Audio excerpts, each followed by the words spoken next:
नमस्कार, मी सारिका. S9च्या बातमीपत्रात आपलं स्वागत. एक नजर आजच्या ठळक घडामोडींवर. मुलुंडमधील बिजली हत्तीच्या बचावाकरिता सुपरस्टार बरोबर राजकीय पुढारीही मदतीसाठी पुढे सरसावले. तर मनसेच्या जाब विचारल्यानंतर अंगणवाडी कर्मचारिकेवर अन्याय करणाऱ्या प्रकल्प अधिकाऱ्याचे निलंबन. कृपया जितके शक्य होईल तितक्या लवकर बिजली हत्तीणीवर उपचार करा. तिच्या अतिरिक्त वजनामुळे तिला उपचारासाठी बाहेर हलवणे शक्य होत नसले तरी योग्य उपचार करून तिला बरे करा.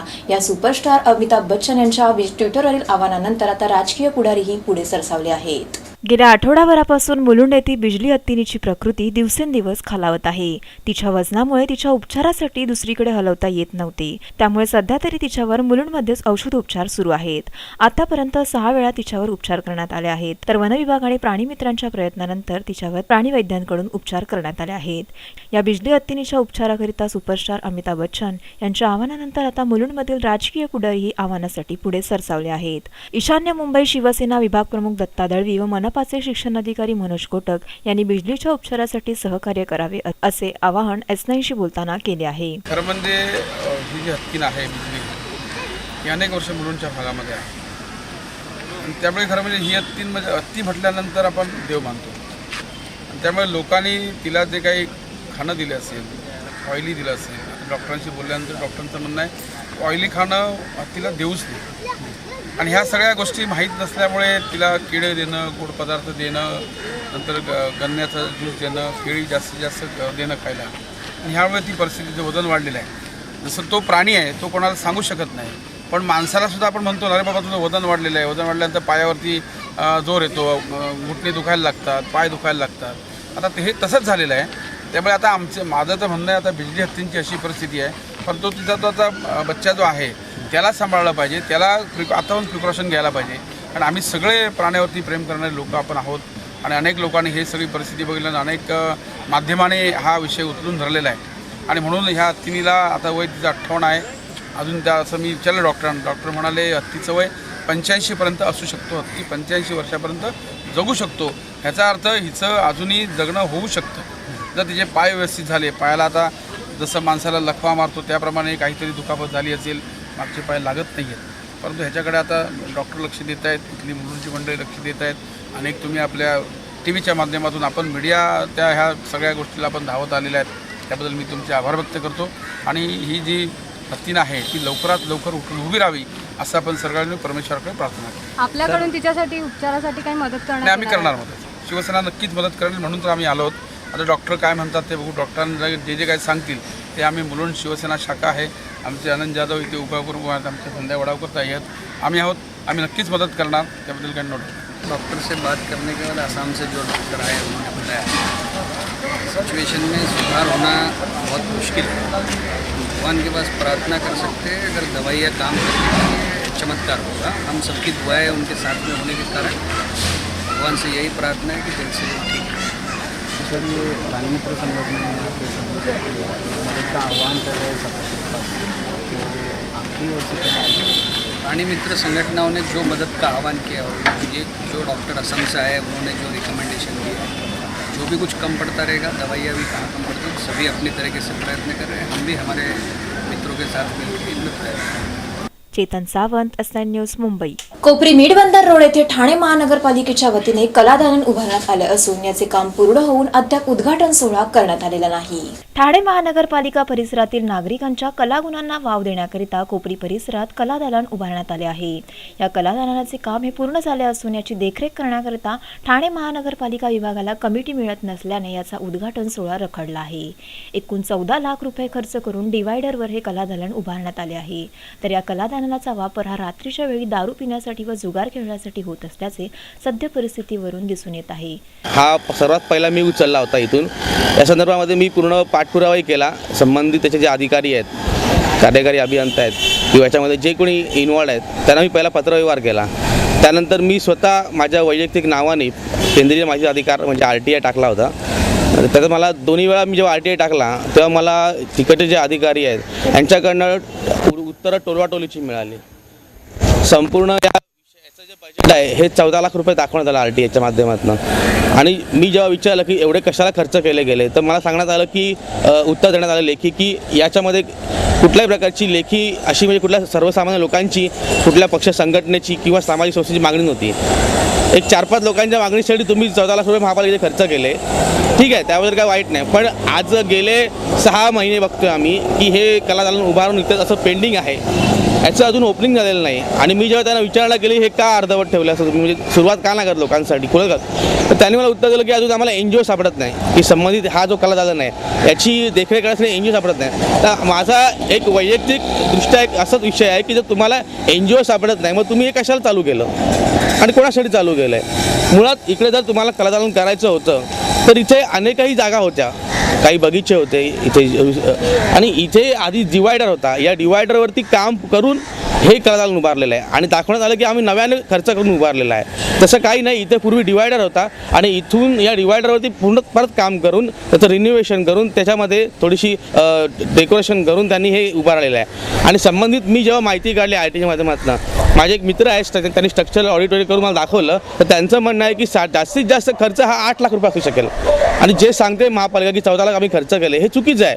म्हणजे त्याच्यात कुठेतरी पैशांचा अपव्यवहार झाल्याची मला भीती आहे. पैशाचा अपव्यवहार होत्याशिवाय रात्रीच्या वेळी इथे 100% होतं. कारण काय होतं मॅडम की तुम्ही विचार करा, हा रस्ता आहे, हा रात्री 8 नंतर सुमसाम होतो, लोकांची रहदारी असते, परंतु 8 ते 10 दरम्यान इकडे जे काही स्थानिक टपोरी मुलं आहेत हे बिअरच्या बाटल्या घेऊन इथे बसतात आणि इकडचे नगरसेवकसुद्धा याला काही करू शकत नाही, इकडचे स्थानिक कार्यकर्ते काय करू शकत नाही. मी स्वतः माझ्या पक्षाच्या माध्यमातून पोलीस स्टेशनला 2-3 वेळा तक्रार केलेल्या आहेत की इकडे तुम्ही हे जे कलादालन चालू आहे त्या कलादालनाला माझा विरोध पण होता, पण तुम्ही विरोध मावळला, लोकांसाठी चांगलं काय होतं म्हणून मी माझा विरोध मागितला. पण आजही तुम्ही बघितलं, तुम्ही कधी 10 नंतर इकडे या, इथे टपोरी मुलं सिगरेट, चरस किंवा दारूच्या बाटल्या घेऊन बसलेले असतात आणि इकडचे जे स्थानिक पदाधिकारी आहेत, कुठल्याही पक्षाचे असतो मग ते, किंवा स्थानिक नगरसेवक आहे, यांचा त्यांना विरोध नसतो. कारण कुठेतरी ही मुलं, ही जी काही मुलं आहेत ही या कुठल्या तरी पक्षाशी निगडीत आहेत. तरी आजही मी आताच्या नवीन आमच्या इंचार्ज आलेल्या आहेत मीरा बनसोडे मॅडम, त्यांनाही मी तक्रार केली की मॅडम या असं संदर्भित या कलादालनामध्ये हा गैरव्यवहार चालतो. या संदर्भात उपविभाग प्रमुख सुनील नाईक यांना विचारपूस केली असता त्यांनी लवकरात लवकर याचा उद्घाटन सोहळा केला जाईल असे आश्वासन S9शी बोलताना दिले आहे.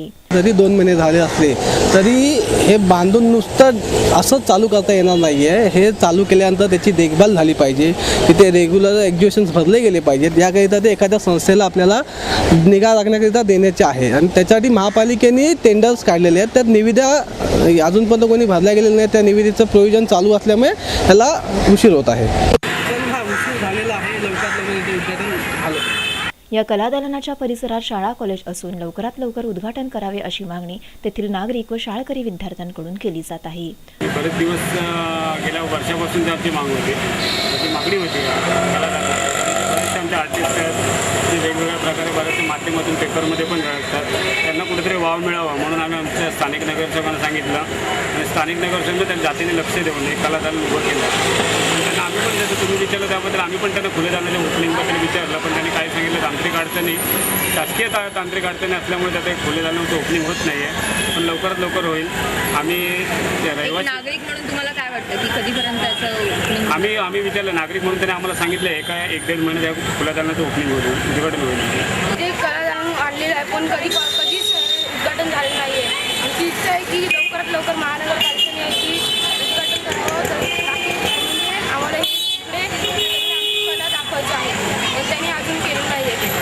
नागरिकांच्या निधीतून विकास कामांचा शुभारंभ केला जातो, मात्र ठाणे महानगरपालिकेला या प्रकल्पांच्या उद्घाटन सोहळ्यास वेळ मिळत नसल्याने त्याचा दुरुपयोग होत असल्याचे कलादालनाच्या सत्यस्थितीवरून दिसून येत आहे. व्हिडिओ जर्नलिस्ट योगेश मुवावडेसह सारिका साळुंखे, S9 न्यूज ठाणे. S9च्या बातमीपत्रात वेळ झाली अल्पशा विश्रांतीची.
ठाणे महानगरपालिका हद्दीत घर घेताय का?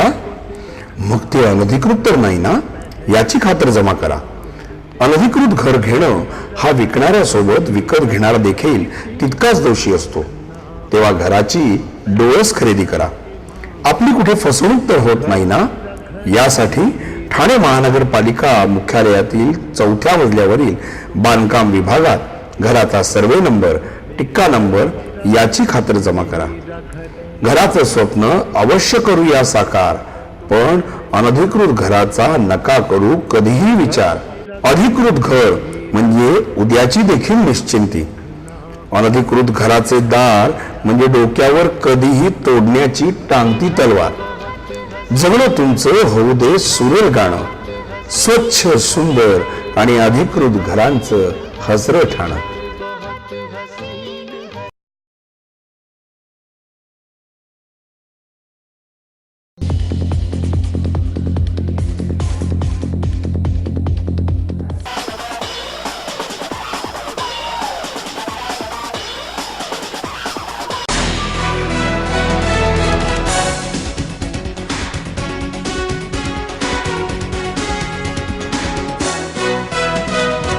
S9च्या बातमीपत्रात आपले स्वागत. शिवसेनेच्या वर्धापन दिनानिमित्त भांडूप वॉर्ड क्रमांक 108 मधील मनपाच्या मैदानात माजी महापौर व ईशान्य मुंबई विभाग प्रमुख दत्ता दळवी यांच्या उपस्थितीत वृक्षारोपणाचा कार्यक्रम संपन्न झाला. शिवसेना या पक्षाचा 47वा वर्धापन दिन. आदरणीय बाळासाहेब ठाकरे यांनी शिवसेना पक्षाची स्थापना केली. शिवसेनेचा बालेकिल्ला मानला जाणाऱ्या भांडूपमध्ये मनपाच्या मैदानात आज वृक्षारोपण करण्यात आले. माजी महापौर व ईशान्य मुंबई विभाग प्रमुख दत्ता दळवी यांच्या हस्ते वृक्षारोपण करून कार्यक्रमाची सुरुवात करण्यात आली. यावेळी माजी बेस्ट समितीचे अध्यक्ष व नगरसेवक अशोक पाटील, नगरसेवक रमेश कुरगावकर, शाखा प्रमुख राजेश सावंत, सुभाष सावंत, महिला आघाडीच्या विविध पदाधिकारीही यावेळी उपस्थित होत्या.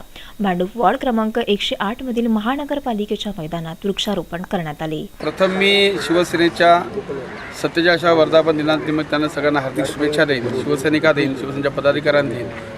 कारण शिवसेना प्रमुखांचं निसर्गावरती प्रेम किती होतं हे सगळ्यांना माहिती आहे.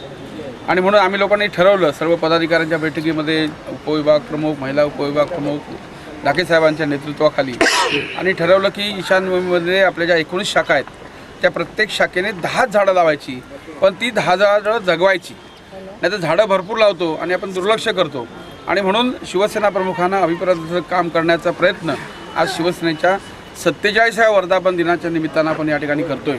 खऱ्या अर्थानं मुंबई आज जी हिरवी दिसते ही सगळी किमया शिवसेना प्रमुखांची आहे, शिवसेनेची आहे. आणि ज्यावेळी शिवसेनेचे महापौर झाले त्या प्रत्येक महापौरांनी अशा प्रकारच्या वृक्षदिंडीच्या माध्यमातून भागाभागामध्ये झाडं लावली आणि आज मुंबई म्हणून हिरवीगार मुंबई दिसते. आणि म्हणून आज या सिमेंटच्या जंगलामध्ये अजून मुंबई हिरवीगार दिसावी. ज्या ज्या ठिकाणी महानगरपालिकेला काही भूखंड आलेले आहेत, आज आम्ही अशोक पाटलांच्या त्या वॉर्डमध्ये सुद्धा अशाच प्रकारचं त्या ठिकाणी वृक्षारोपण केलं. आमच्या भांडूप शाखेमध्ये त्या ठिकाणी केलं. अनेक म्हणजे सगळ्या शाखा ज्या आहेत त्या करत करत आम्ही मुलुंडला जाणार आहे. आणि म्हणून हा एक स्तुत्य असा उपक्रम आज शिवसेनेच्या माध्यमातून, कुठलाही गडबड नाही, गोंधळ नाही, ही एक असा कार्यक्रम घेतलेला आहे की लोकाभिमुख, लोकांना आवश्यक, पर्यावरणाचा समतोल राखणारा आणि निसर्ग सुंदर दिसणारा अशा प्रकारचा आजचा कार्यक्रम आहे. मी सर्व शाखा प्रमुखांना, आमच्या उपविभाग प्रमुखांना, महिला आघाडीच्या शाखा प्रमुखांना खास करून धन्यवाद देतो. आज आपण सगळेजण उपस्थित राहून शिवसेना प्रमुखांना अभिप्राय काम करायचा आपण प्रयत्न करत आहात, त्याबद्दल धन्यवाद देतो. 1966 साली स्थापन झालेल्या शिवसेनेच्या स्थापनेपासून आज जवळ